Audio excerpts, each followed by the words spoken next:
Hola, bienvenidos a Universidad Crítica, el programa creado y conducido habitualmente por el doctor Avelino Porto. Nos vamos a ocupar de la educación, la vuelta a clases. En algunas provincias ya hay clases presenciales, pero ¿cómo?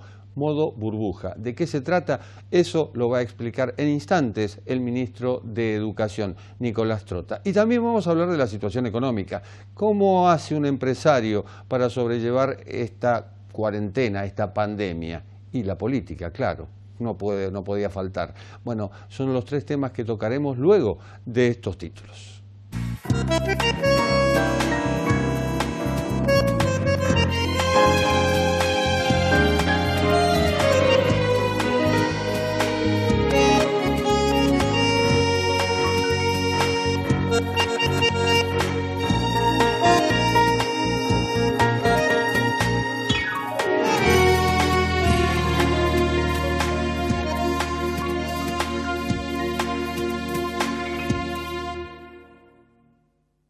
Y tras varios meses de incertidumbre volvieron las clases, en cuotas, por supuesto, frente a la pandemia. San Juan, Formosa, Catamarca, algunos establecimientos volvieron a abrir sus puertas con un modelo burbuja, es decir, con distancia social, con todas las precauciones del caso. ¿Cómo sigue esto? Bueno, se lo vamos a preguntar al ministro de Educación, a Nicolás Trota, que además es docente, es abogado por la Universidad de Belgrano y doctorado en Educación por la Universidad de Buenos Aires. Y además, un dato adicional, bonus track, es autor de Mújica por Pepe, libro que está recién salido del horno y del cual también vamos a hablar en instantes. Ministro, ¿cómo le va?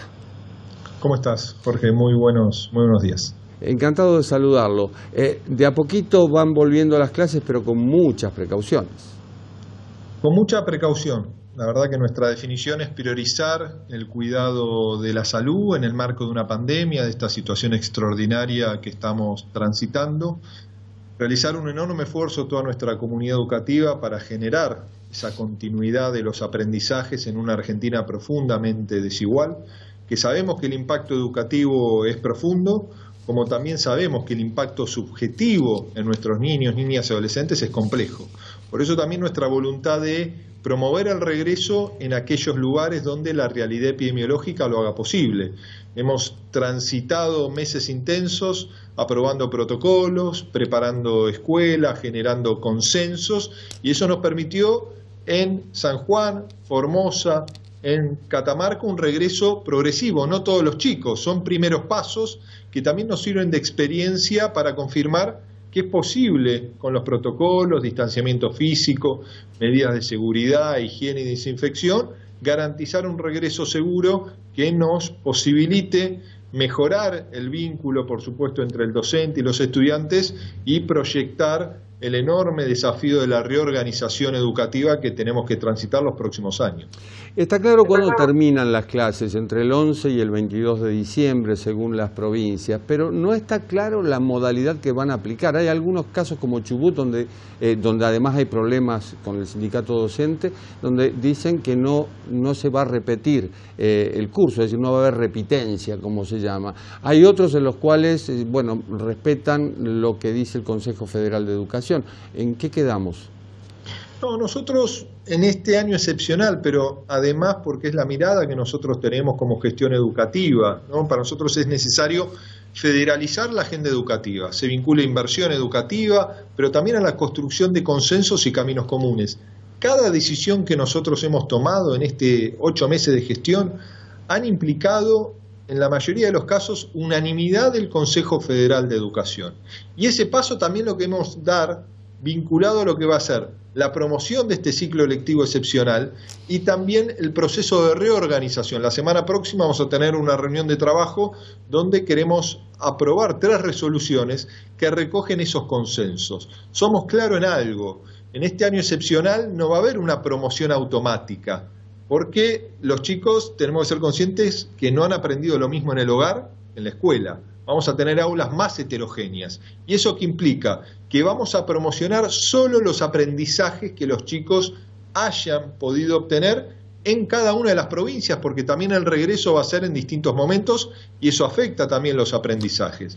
Para dar un ejemplo, Un niño que va a pasar de tercer a cuarto grado, vamos a trabajar la unidad pedagógica, ¿no? Que nos va a llevar 2021, 2022 y quizás 2023. ¿Por qué? Porque el año próximo, antes de comenzar su cuarto grado, vamos a tener que garantizar todos los aprendizajes de aquellos saberes que no se pudieron adquirir en este 2020 excepcional. Y eso va a implicar también que hagamos dialogar el cuarto grado con el quinto grado en el 2022. No renunciamos ni a garantizar los aprendizajes ni a la calidad educativa, pero remarcamos que nuestras aulas van a ser más heterogéneas y va a ser un enorme desafío pedagógico el que tenemos por delante.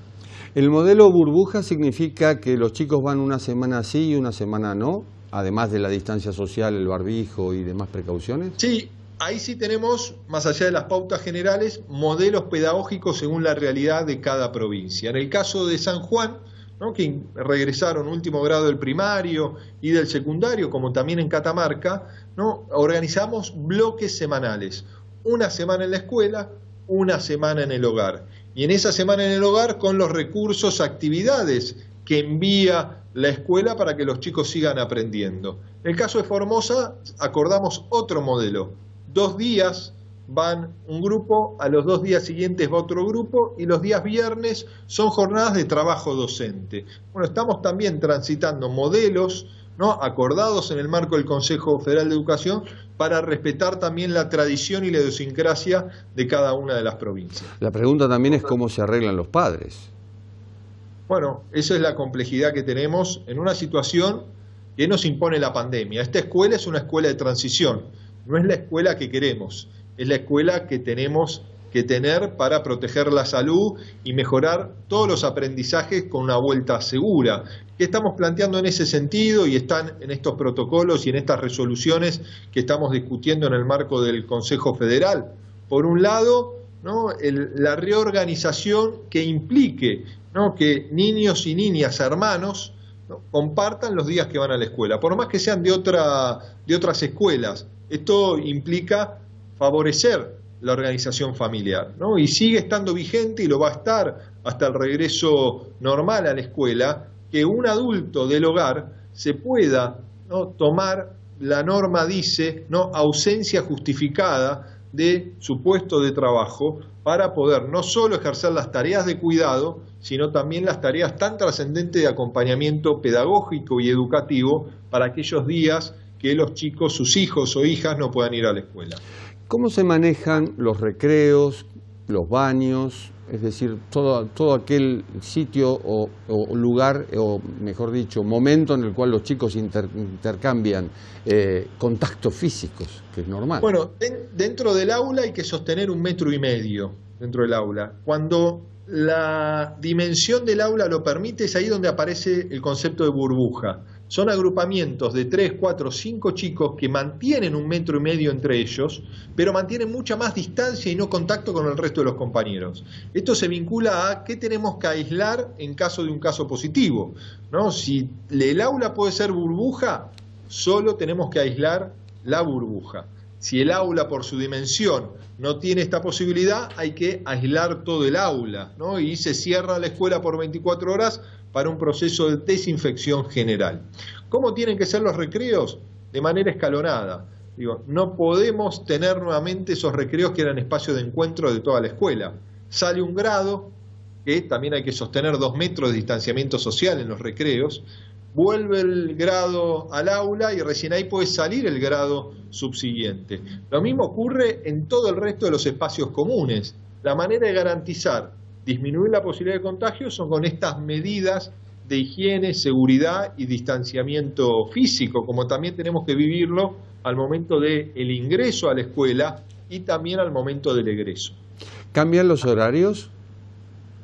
Bueno, en estas localidades no han cambiado los horarios porque estamos hablando principalmente de la ruralidad, ¿no? En las grandes ciudades vamos a tener que cambiar los horarios para que no se produzcan amontonamientos en el ingreso a la escuela. Inclusive en la propia ciudad de Buenos Aires, donde todavía no tenemos certeza del regreso, lo que venimos trabajando, ¿no?, en la ciudad y el Gran Buenos Aires es un proceso que nos permita disociar la hora pico para ir al trabajo de la entrada al colegio. Según la tarjeta SUBE, la información que nos da el Ministerio de Transporte de la Nación, el 25% del uso en la hora pico se corresponde con el traslado a la escuela, ¿no? Si nosotros tenemos que dividir las aulas en dos, para poner un ejemplo, estaríamos disminuyendo a la mitad el impacto educativo. ¿Qué queremos hacer? Queremos correrlo minutos para también descongestionar el uso del transporte público. La escuela y la universidad, quizás sea más fácil manejarlo con la universidad que con la escuela. Bueno, la universidad tiene su propio protocolo porque tiene sus propias complejidades. Y también sabemos que es el nivel educativo más preparado para la virtualización o la educación a distancia, ¿no? Entonces eso es lo que nos lleva a pensar que el regreso a la universidad inclusive va a ser posterior al regreso a la escuela. Y es allí donde aprobamos protocolos que no solo se vinculan al regreso a las clases en las universidades, sino a las actividades académicas. Por ejemplo, sabemos que el proceso de evaluación presencial para las universidades es muy importante. Hay universidades que han podido avanzar. ¿Cómo se regresa a las aulas o a las actividades académicas? Bueno, lo define el rector o rectora de cada universidad a partir de la autorización de la máxima autoridad sanitaria de cada jurisdicción donde esté emplazada la universidad, porque también el concepto es priorizar el cuidado de la salud. Por lo que me dice, el regreso a las aulas en el AMBA es impensable por ahora. Bueno, por ahora es complejo imaginar un regreso en la ciudad de Buenos Aires. Yo soy de quien sostiene que antes de regresar aquí, viendo el esfuerzo que estamos haciendo para construir consensos regresando en provincias que casi no han tenido circulación. San Juan, para poner un ejemplo, ha tenido 22 casos desde que se inició la pandemia, ¿no? Y no es que regresaron todos los chicos, todos los días, en todos los departamentos de la provincia. Digo, estamos dando paso a paso y créame que con enorme compromiso y también con profundas dificultades. Por eso antes quizás de imaginar el regreso en esta ciudad, en esta región metropolitana, deberíamos avanzar en que puedan regresar en Córdoba o Rosario, ciudades importantes de nuestro país, que además en el presente y en lo que han sido estos casi 5 meses de la pandemia, han estado en una realidad epidemiológica mucho mejor que la región metropolitana. ¿Aumentó la deserción educativa en estos meses? Bueno, no tenemos todavía el dato concreto, ¿no? Porque la deserción la vamos a tener con el momento de regreso al aula. Lo que sí, a partir de la propia evaluación de la continuidad pedagógica que llevó adelante nuestro ministerio, notamos según la región del país, pero en promedio un 10% de estudiantes que no han establecido un vínculo con la escuela. Eso nos hace presuponer que puede ser una instancia de desgranamiento o abandono, pero tampoco, por supuesto, tenemos la garantía de regreso del resto de los estudiantes a las aulas, que creemos que es fundamental y estamos trabajando y vamos a presentar un programa las próximas semanas, que es que el Estado Nacional, las provincias, municipios y las organizaciones de la sociedad civil, los movimientos sociales, desplieguen una articulación común para ir a buscar a los chicos y las chicas que no regresen a la escuela. ¿Por qué creemos que el abandono y el desgranamiento va a ser mayor?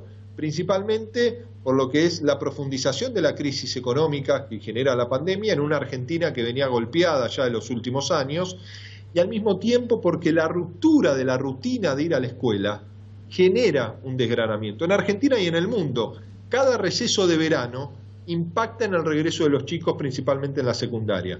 Bueno, y llevamos 8 o 9 meses de casi no concurrencia física a la escuela, porque en marzo los chicos pudieron ir entre 10 y 15 días según la jurisdicción.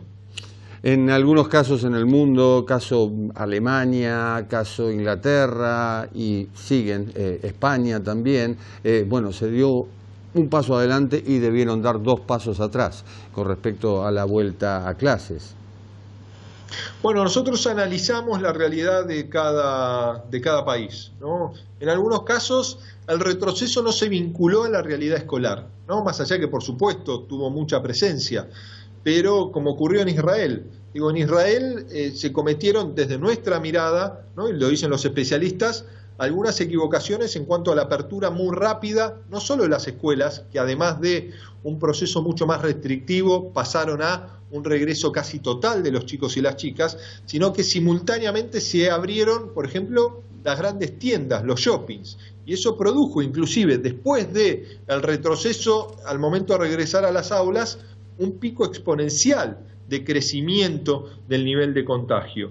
La gran mayoría de los países que nosotros analizamos y de ellos adquirimos la experiencia que está reflejada no solo en los protocolos, sino en estos pasos cuidadosos, lograron sostener el regreso a las aulas, ¿no? Y ese es el desafío que nosotros tenemos, pero no vamos a dudar un segundo si tenemos que retroceder en una decisión, que no se va a vincular exclusivamente a la realidad de la escuela, sino a la realidad epidemiológica de la provincia. Por ejemplo, Santiago del Estero, habíamos iniciado la primera semana de agosto un regreso de docentes y directivos, como ocurrió en Catamarca, y el martes 18 volvían los estudiantes a las aulas del último año del primario y el secundario.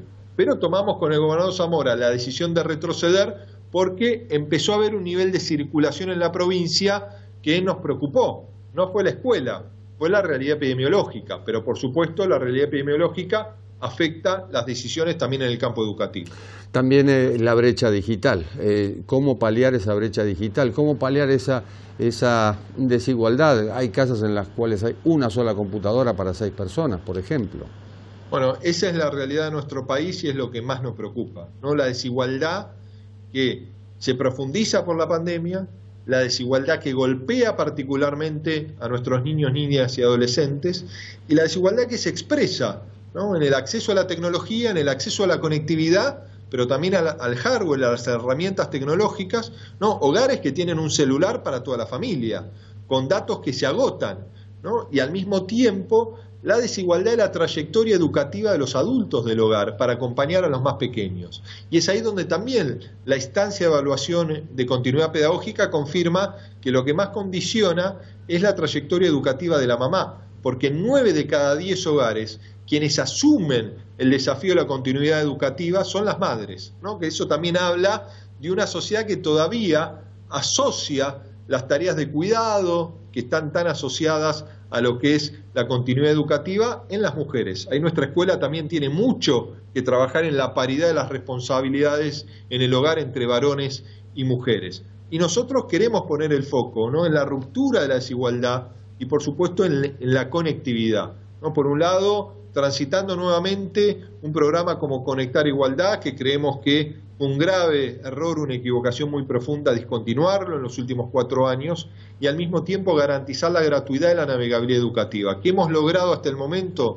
Nuestro portal Seguimos Educando, los portales de las 24 jurisdicciones educativas y de las 57 universidades nacionales no consumen datos, pero sí consumen datos, ¿no?, cuando usamos mensajería, videollamada y otros aspectos que condicionan ese acceso a la conectividad. Hay un dato que no quiero que se me escape. ¿Está prevista una revisión médica de profesores o maestros, personal no docente y de los mismos alumnos antes de ingresar en el establecimiento? Está previsto la toma de la temperatura, ¿no? Y obviamente todos los elementos que tiene que tener presente toda la comunidad educativa vinculado al a detectar lo que pueden ser los síntomas. Lo que sí es claro también nuestro protocolo, que todos los docentes, no docentes, directivos y estudiantes que estén en grupo de riesgo no van a poder regresar a la escuela, van a tener que sostener su trabajo y sus aprendizajes desde el hogar. Por eso también en casi todas las provincias, en la estrategia que estamos desplegando, el regreso de la presencialidad no es obligatorio, ¿no? Lo que es obligatorio es el derecho a la educación. Nosotros como Estado tenemos que garantizar los aprendizajes y la acreditación de esos saberes para los estudiantes que tengan este modelo semipresencial, algunos días en la escuela, otros días en el hogar, y también para aquellas familias que decidan, por el temor que tienen frente a la pandemia, la no concurrencia física a la escuela, y por supuesto también para los chicos que están en un grupo de riesgo que no los podemos exponer a la posibilidad que exista un contagio porque les puede afectar de manera grave su salud. Cambiando de tema, se dice que cuando uno publica un libro deja de pertenecerle, y me parece que es el caso de Mujica por Pepe, con prólogo de Alberto Fernández y epílogo de Lula. Bueno, la verdad que ha sido una experiencia muy grata poder conversar durante varios días con Mujica en su chacra en las afueras de Montevideo, y a partir de esos diálogos generamos este libro, ¿no? Tuve la suerte durante los últimos años de compartir muchos encuentros con él. En uno de sus viajes a Buenos Aires le propuse que hagamos juntos este libro y él, yo ya sabía que iba a asumir esta responsabilidad, así que tuvimos que acelerar la marcha porque hoy sería imposible poder trabajar en ese libro, pero lo pudimos hacer antes del 10 de diciembre y el libro hoy ya está disponible y la verdad que Pepe, su historia de vida, que es de película, pero también su mirada crítica de los distintos momentos y de las distintas realidades del mundo, siempre es importante escucharlo porque creo que permite reflexiones profundas y también a veces salir de la realidad que uno transita para tener la capacidad de pensar un poco más allá. Un bicho raro, como se llama él mismo, se define él mismo, y me quedo con una frase: vale mucho más intentar convencer que mandar. Efectivamente, ¿no? Y creo que él lo ha hecho a lo largo de su vida y creo que es una historia de vida también de reinvención y de una vida muy dura, pero una vida que le permitió también tener una mirada de mucho compromiso con su sociedad y de mucho compromiso con América Latina. Nicolás Trota, ministro, muchas gracias. Muchísimas gracias a ustedes. Un gusto. Pausa y volvemos.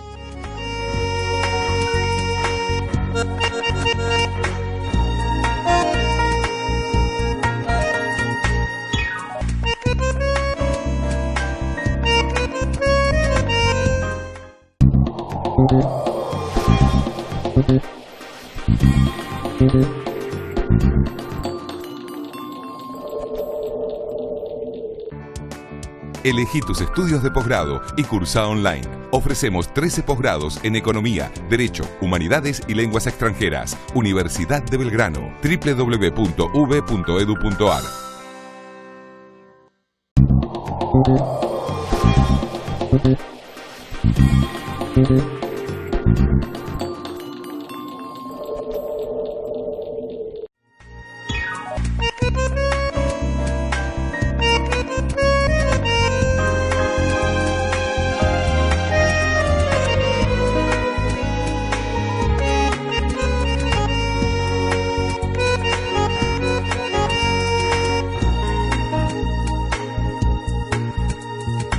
La súbita paralización de la actividad económica, más la paralización también de la circulación de personas, la aplicación de medidas sanitarias, esto que estamos viviendo en este momento, creó algo que el doctor Daniel Roque Vítolo, que es doctor en Derecho, profesor titular de Derecho Comercial en la Universidad de Buenos Aires, también lo fue aquí en la Universidad de Belgrano y es coautor del libro Ley de Quiebras, llama Insolpandemia. Le vamos a preguntar justamente al doctor Vítolo a ver de qué se trata. Doctor Vítolo, ¿cómo está?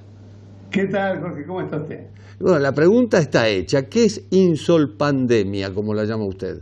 Bueno, así como la Organización Mundial de la Salud llamó a esta expansión del virus y la contaminación que se ha generado a nivel global una pandemia, la paralización de la actividad económica y el impacto que ha tenido no solo la pandemia, sino básicamente el aislamiento social preventivo y obligatorio que ha funcionado en el mundo entero, ha impactado fuertemente en las empresas, generando una crisis económica sin precedentes. No se recuerda algo igual. Con lo cual estamos en una insolpandemia, es decir, una pandemia económica que lleva a la insolvencia a las empresas y también a las familias.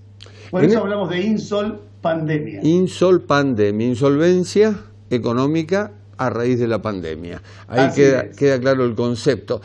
¿Qué es necesario? ¿Una nueva ley de emergencia económica, por ejemplo? Sí, sin duda, pero no solamente aquí, sino que en el mundo entero. Lo que ocurre es que muchas veces no nos damos cuenta del impacto tan grande que ha tenido esto.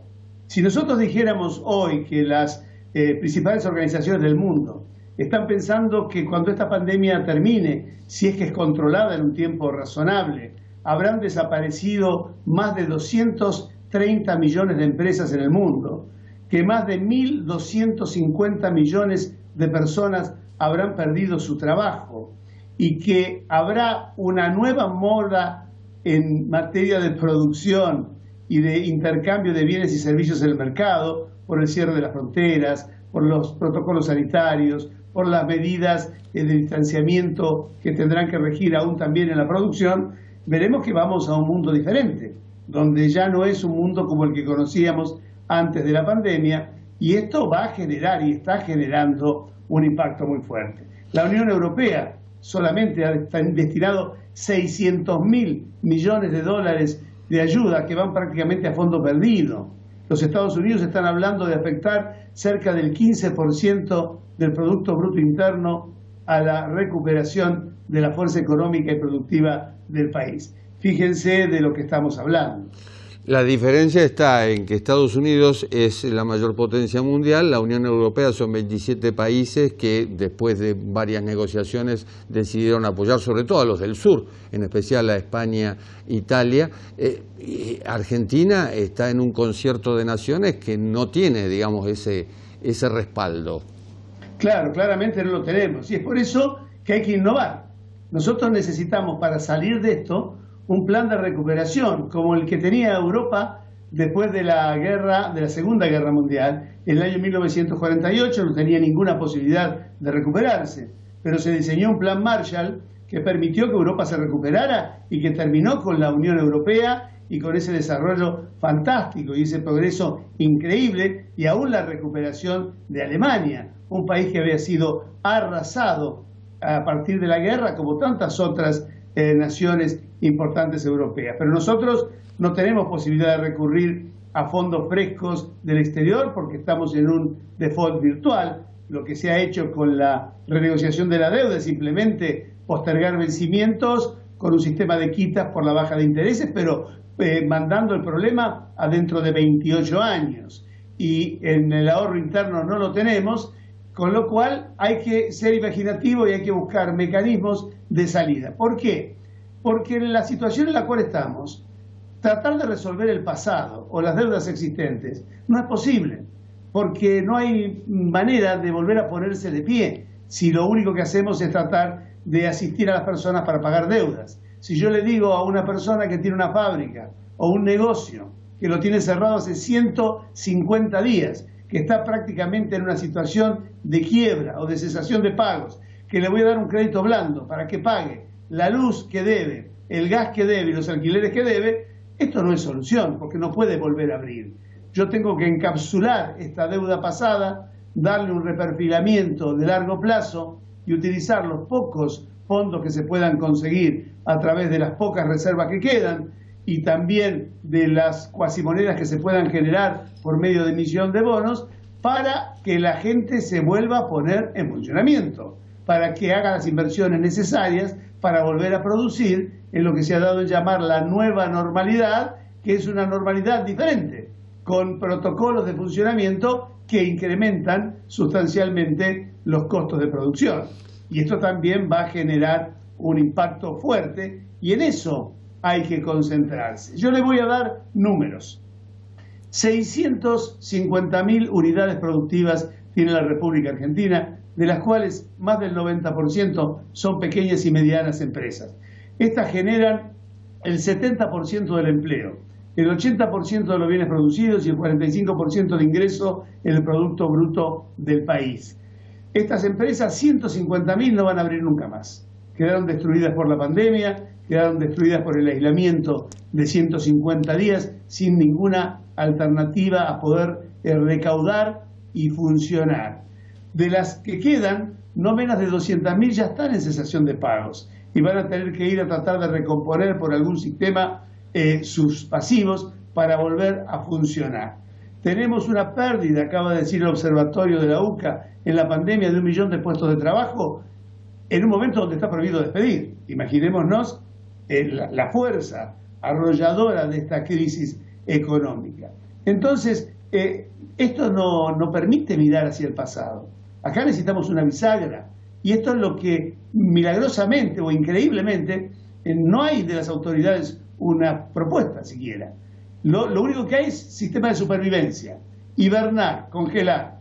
Así como nos aislaron a nosotros por 150 días, ahora quieren aislar las empresas por 400 días. El proyecto de reforma de la ley de quiebras, que no es una reforma de la ley de quiebras, sino una reconsideración de plazos, que ya tiene media sanción del Congreso, lo único que hace es postergar y suspender todos los procesos de crisis hasta el 31 de marzo del 2021. Es decir, congelamos la situación de las empresas. Pero con esto arreglamos el hecho de que no puedan ser ejecutados los bienes, que no puedan ser embargados, que no puedan ser rematados los inmuebles, las fábricas y las maquinarias, pero no resolvemos que puedan volver a funcionar. Para eso necesitamos que los pocos recursos que el Estado puede conseguir se pongan en un 100% para atender a los vulnerables, dar seguridad y salud a la población y volver a producir, porque siempre después de cada crisis de estas en el mundo ha habido un rebote. Pero para poder tomar el rebote tengo que estar listo, tengo que estar preparado. Esto es como en el básquet o en el fútbol. El jugador que aprovecha el rebote es el que está en el lugar indicado y con la fuerza y la posibilidad de ocuparse del juego para aprovechar ese rebote. Y esto va a ocurrir. Y por eso los países centrales están tan entusiasmados no en dar dinero para pagar deudas, sino en dar dinero para ponerse en condiciones de estar posicionados al momento del rebote de la economía, como ocurrió después de las dos guerras, como ocurrió después de la depresión del año 29 y 30, como pasó después del 2001, del 2008 y del 2012.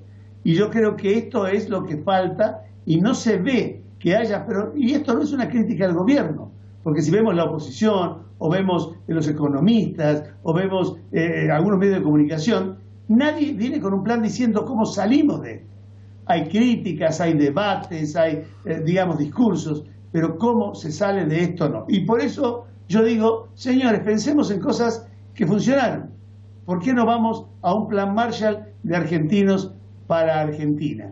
Y esto les puedo asegurar que es posible, y cuando quiera empezamos a conversar de cómo podríamos implementar este plan de salida. Supongamos que se trata de un plan de contingencia. Bueno, en ese caso se requieren reformas y sabemos lo que cuesta en Argentina debatir una reforma laboral, previsional, de cualquier tipo.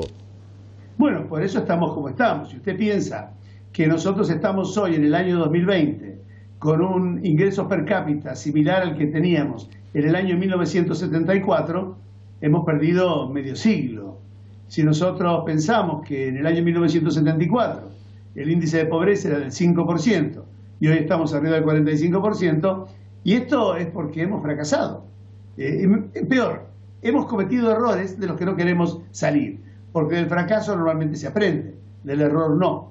Y el plan Marshall que se implementó en Europa en el año 1948 y que la gente identifica con la ayuda financiera que los Estados Unidos le dio a Europa para reconstruirse, en realidad es una mirada equivocada, porque el plan Marshall consistió en reformas estructurales.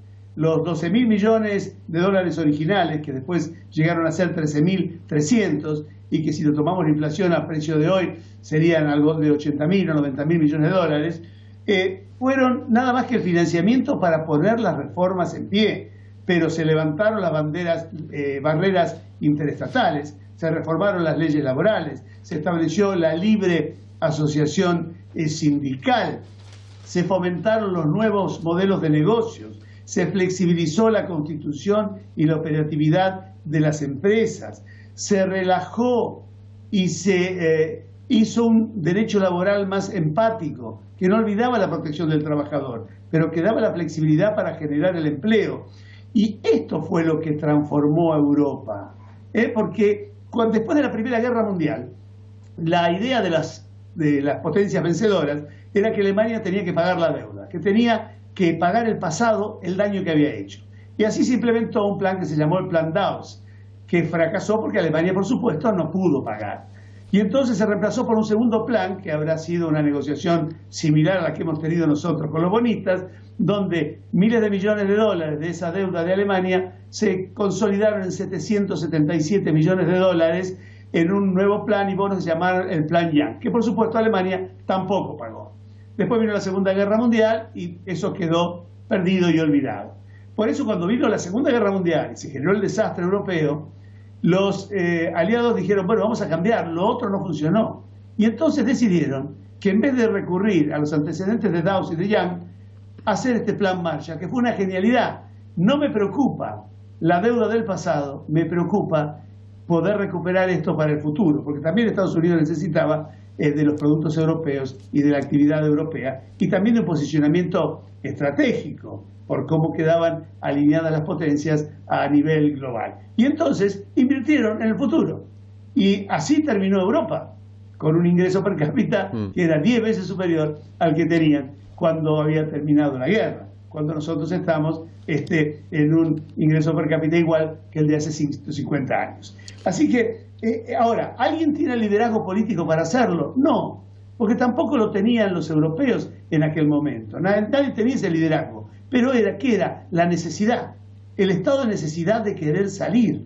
Y nosotros tenemos que entender que estamos en un estado de necesidad, que tenemos que salir y que esta vez no le podemos echar la culpa a nadie, ni tenemos quien nos pueda ayudar, no porque hayamos defaulteado deuda o porque no nos crean, sino porque hay mucha gente y muchos países que podrían ayudarnos, que están con crisis internas porque también sufrieron la pandemia. Esta es la primera vez en la historia de la humanidad que una pandemia tiene este nivel de globalización, donde prácticamente, si miramos un mapamundi, no hay un centímetro del mismo que no esté teñido con el colorado del índice de contagios y de fallecimientos. Muchas gracias, doctor Vítolo, muy amable. Muchísimas gracias. Vamos a una pausa, volvemos.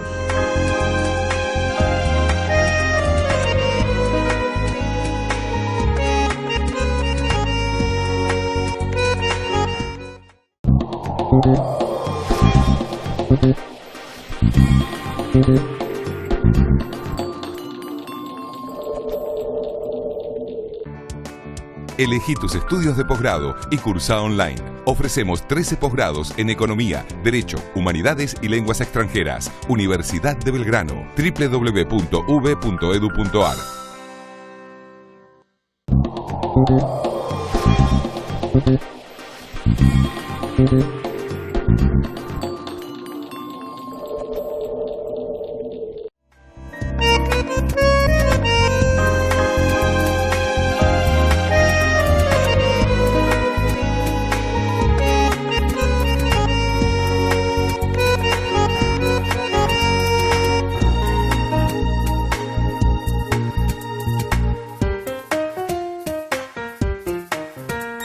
Capítulo política al que no escapa, por supuesto, la gestión de la pandemia y tampoco escapa la economía.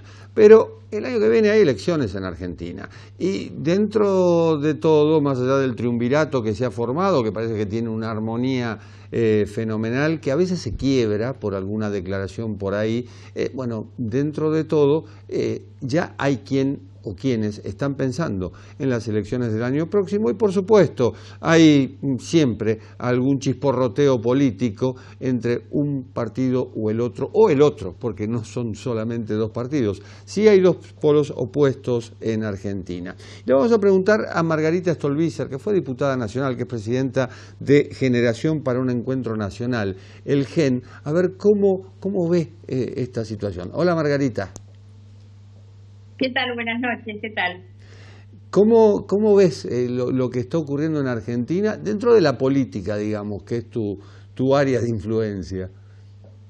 Sí, por supuesto que con algunas preocupaciones. No tengo todavía la cabeza puesta en lo electoral porque tengo demasiadas cuestiones que me ocupan y me preocupan en el presente y que tienen que ver obviamente con la política, que tiene que ver con las cuestiones institucionales.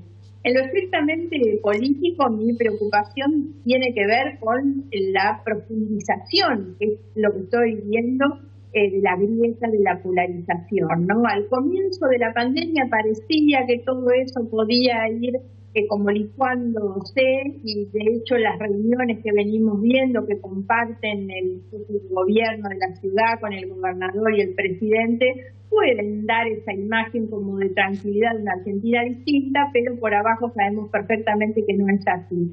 No solo porque existe un nivel de confrontación demasiado fuerte a mi gusto, sino porque veo que esto se ha trasladado a la sociedad. Y siendo una sociedad en extremo polarizada, agrietada, violenta en algunos casos también, que es la descalificación del que piensa distinto, y entonces temo que todo este proceso vaya hacia el año que viene también con un nuevo escenario político electoral donde se refuerce algo que también estamos viendo ahora, que es de qué manera este escenario político electoral está casi ocupado por dos grandes coaliciones, la que gobierna hoy y la que gobernaba antes. Y en esos términos se da la disputa. Sería importante que ambas coaliciones tuvieran un debate interno que sirviera también para clarificar un poco los liderazgos y los posicionamientos. Me refiero sobre todo a Juntos por el Cambio. A mí me preocupa mucho que la figura de Macri pueda volver a aparecer liderando hoy una oposición, porque eso sin duda es funcional a la polarización y es lo que buscan los sectores ultracristinistas, por llamarlo de alguna manera. Entonces esto como dato de la política preocupa. En lo institucional también, si hay algo que ha marcado esta pandemia, es de qué manera el Poder Ejecutivo ha ocupado el centro de la escena, haciendo uso a veces en exceso de las situaciones de urgencia, la emergencia de la pandemia. No está mal que el titular del Poder Ejecutivo tenga que emitir decretos o medidas por la urgencia, pero no es bueno que los otros poderes del Estado prácticamente hayan estado desertando de su rol durante todo este tiempo de pandemia.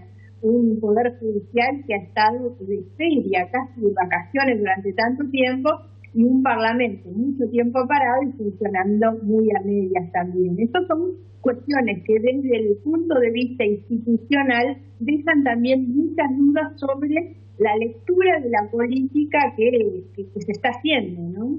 Bueno, hoy estamos hablando de reforma judicial y la gente pide justicia más que reforma judicial. Sí, no hay duda que es necesario pensar en una reforma del funcionamiento de la justicia, pero no es esta reforma, no es esta la forma. Hay quienes discuten en el momento. El problema es cuando se quiere avanzar con una reforma de la justicia a las patadas o a los codazos. No estaría mal conformar un grupo de trabajo, pero ese grupo de trabajo tendría que estar, primero que nada, constituido por los actores del sistema judicial. O sea, no se puede hacer desde el Poder Ejecutivo un grupo de notables, amigos o confiables para el presidente de la Nación para revisar el Poder Judicial. Es como si la Corte mañana hiciera un grupo de notables para analizar cómo funciona el Poder Ejecutivo.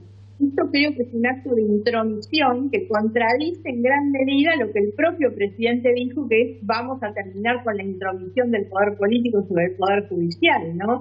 Entonces, la otra cuestión es que este grupo de trabajo debería trabajar tal vez, qué sé yo, pensando en un año de tiempo y poder establecer antes que nada un diagnóstico sobre, bueno, cuáles son los problemas que hay en la justicia, que por supuesto que existen y son muchos, pero hay que tener muy claro entonces cuál es el objetivo de una reforma, porque si no hay un diagnóstico claro y compartido, sobre todo consensuado, queda razonablemente la duda de que si no es ese el objetivo, o sea, si el objetivo no es resolver esos problemas que diagnosticamos, cuál es, y ahí aparece entonces esa idea de que todo esto es funcional a la impunidad de las personas que están siendo investigadas. Cuando hablo de sentar en ese grupo de trabajo a los actores, digo, no se puede pensar una reforma judicial sin sentar como actores principales del Consejo, de la Comisión, a los jueces, los fiscales, los defensores, los colegios de abogados, además de los académicos y los expertos, pero fundamentalmente a los que trabajan, los del gremio, a los empleados del Poder Judicial. Hay una cantidad de actores que son los que tendrían que estar razonablemente legitimados para opinar sobre una reforma que les compete directamente, ¿no? Y además, una cosita más que me parece importante, que es dentro de las muchas cosas que habría que reformar dentro del funcionamiento de la justicia, deberían apuntar, primero que nada, a resolver el tema de la lentitud y la falta de eficacia que tiene el sistema de justicia. Y lo otro es a recuperar confiabilidad. 8 de cada 10 argentinos no confían en su sistema de justicia. Entonces, es muy, pero muy importante resolver entonces o avanzar sobre la base de resolver estos problemas y estas cuestiones que efectivamente existen. Y no creo que esta reforma, como va planteada, de ninguna manera resuelva esas situaciones. Bueno, entre los problemas, la inseguridad ha cobrado tanto vuelo que hoy supera a la economía entre las preocupaciones de la gente. Esto es así, yo vivo en pleno conurbano, en el oeste del conurbano de la provincia, y la gente tiene las angustias propias, digamos, de esta etapa de pandemia y aislamiento que tienen que ver con lo económico, lo social, pero la verdad hemos vuelto a los tiempos del terror para entrar y salir de la casa, ¿no? Esto es tremendo, porque además hay mucha violencia en el delito, la violencia que se perpetra sobre la persona para cometer el delito, o sea, el arma en la cabeza cuando ingresa en la casa, sobre los hijos. Esto es muy preocupante. Ahora, siempre lo preocupante frente al tema de la inseguridad y del delito, ¿qué es? Es un Estado que va por detrás, o que no va. Un ministro que está más para protagonizar una película norteamericana que para ocuparse de la seguridad. No lo estamos viendo, no conocemos cuál es el plan, ni del ministro ni del gobernador en realidad, porque lo que quisiéramos es verlos reunidos con las organizaciones, con la policía, con los fiscales, bueno, a ver cuáles son las cosas que se pueden y se deben hacer, que son múltiples, porque después siempre se recae en las figuritas repetidas, aumentar las penas, más cárceles, y todos sabemos que eso no solamente no resuelve, sino que agrava. Ahora la liberación nos ha puesto frente a la evidencia tan brutal de que los que estaban detenidos no solamente no mejoraron, sino que salieron a cometer más delitos y salen perfeccionados en el delito y como miembros de bandas criminales. Entonces, hay toda una cuestión que es necesario reformular. Ahora, no se puede tampoco desvincular el tema de la inseguridad y del delito de las cuestiones institucionales, de la corrupción, de la falta de una administración de justicia, porque la Argentina necesita ejemplaridad, necesita que los jóvenes puedan mirar para arriba y no encontrarse con que los que están arriba son los que más roban, porque eso es el desincentivo más importante hacia abajo para que la gente cumpla las normas de convivencia, de respeto por el otro. Lamentablemente esto es así. Yo no creo nunca que la delincuencia se deba a un problema de pobreza ni de hambre, como andan diciendo. Sinceramente no es así. Hay una disrupción muy fuerte de los valores, ¿no? Y eso no se resuelve si no es con grandes acuerdos, por supuesto, y obviamente con la ejemplaridad de las conductas que tiene que bajar desde arriba. Faltan modelos. La pregunta es, ¿y los modelos dónde están? Porque cuando se generaliza, los políticos están bajo cero. Los economistas siempre se equivocan. Y así sucesivamente. Es decir, es muy difícil valorar a alguien en Argentina hoy. Sí, por eso creo que a la falta de al menos liderazgos nítidos, personales, digamos, creo que eso se podría compensar o resolver con construcciones o acuerdos mucho más colectivos, totalizadores. Hay que volver a darle valor a la diversidad, a sentarse a conversar y a consensuar con los que piensan diferente, ¿no? Hoy este gobierno cada vez que habla de diálogo nos muestra fotografías, y el diálogo no son fotos. Lo primero que hay que tener es la voluntad política y definitiva de que el diálogo sirve, de que estoy dispuesto a reconocer en el otro lo que dice, no es que los convoco simplemente para publicar una foto y hacer de cuenta que. Ese es el problema de lo que estoy viendo. Y en esa construcción de tipo colectiva, diversa sobre todo, me parece que es encontrar el valor de cuánto me enriquece hablar con alguien desde una mirada diferente. ¿Resultó esperanzador o fue un oasis esto de Rodríguez Larreta, Alberto Fernández y Axel Kicillof? Bueno, a mí me pareció inicialmente interesante, tranquilizador, de la misma manera que me ha parecido cuando el presidente se muestra asesorado por un comité científico-técnico. Son las cosas que me dan alguna tranquilidad. El problema es que todo eso tiene la contracara, que es que Larreta se va, cierra la puerta y lo critican por detrás, digamos, y buscan debilitarlo también. Yo creo que los acuerdos tienen que ser sinceros, ¿no? Y mucho más amplios también. Hoy me parece que la cuestión sanitaria como preocupación frente a la pandemia ha sido superada por las preocupaciones que tienen que ver con la supervivencia, con de qué manera mucha gente va a poder vivir después de que todo esto se termine, cómo va a retornar al trabajo, cómo se va a reactivar la economía, la producción.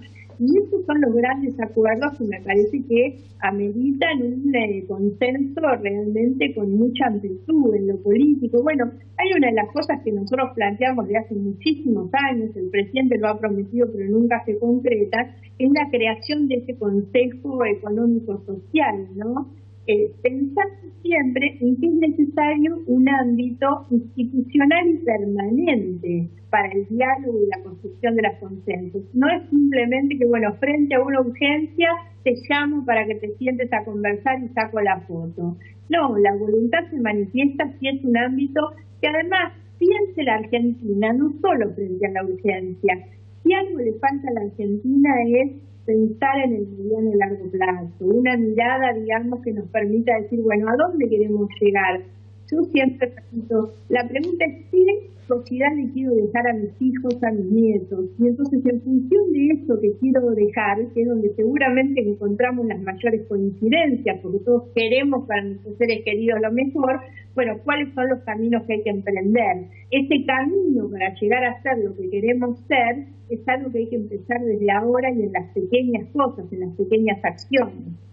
Margarita, hablamos de dos coaliciones porque estamos hablando de la fisura que existe en Argentina, como en otros países, la polarización. Aquí es más pronunciada porque además la vivimos en carne propia. Pero dentro de esas dos coaliciones, uno no tiene muy claro a ver a dónde apuntan en economía, a dónde apuntan en otros aspectos. Es decir, parece que haber dentro de esas coaliciones extremos que son opuestos y que se acercan más a los extremos de la otra coalición.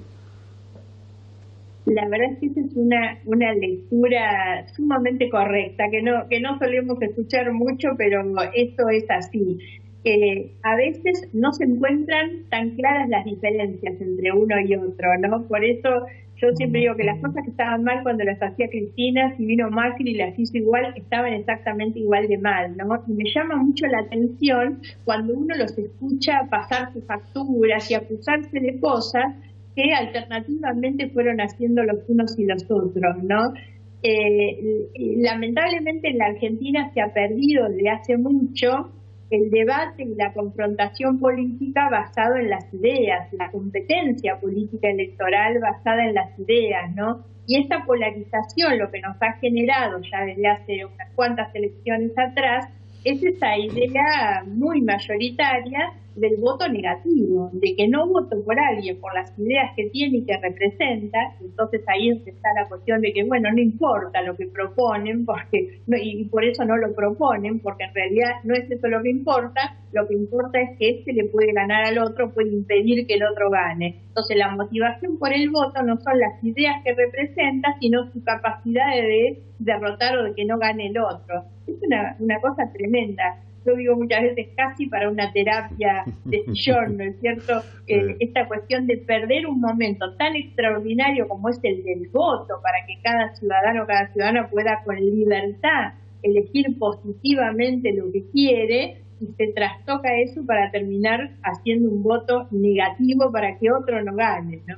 Bueno, pero pasamos de la imagen negativa de las elecciones pasadas, porque se peleaban a ver quién tenía menos imagen negativa, a imagen positiva cuando empezó todo esto. Ahora, la pregunta es, ya con lo que significa la pandemia, lo que significa la cuarentena, el tiempo que ha transcurrido, desde el punto de vista institucional, ¿se puede seguir gobernando por decreto y se puede seguir la oposición sin mover un dedo para que no se gobierne por decreto?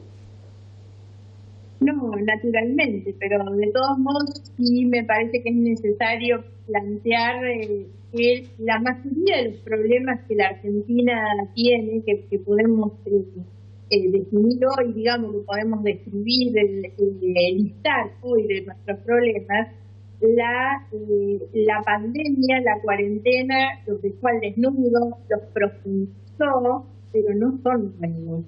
La precariedad de nuestras instituciones es previo a la pandemia. Algunos intentan esconder muchas de estas cosas.